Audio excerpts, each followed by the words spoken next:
در برنامه این هفته آویزون تیوی در خدمت 2 تن از عزیزان دل هستیم. امید جان عزیز از حامیان سلطنت طلب‌ها و از گروهک مزاحمین خلق خواهر مریم رجوی.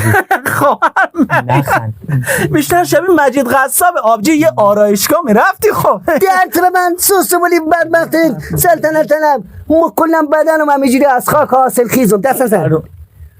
چی خاک حاصل خیز؟ بله. یعنی چی؟ یعنی شما اگه از خود فرشته خلقت هم سوال کنی که مریم رجوی رو چجوری خلق کردی، میگم ما دیدیم یک مقدار خاک هست، یک انسان کامل نمیشه. گفتیم چیکار کنیم؟ خاک حیفه، آمدیم بقیه‌اش کود حیوانی قاطی کردیم.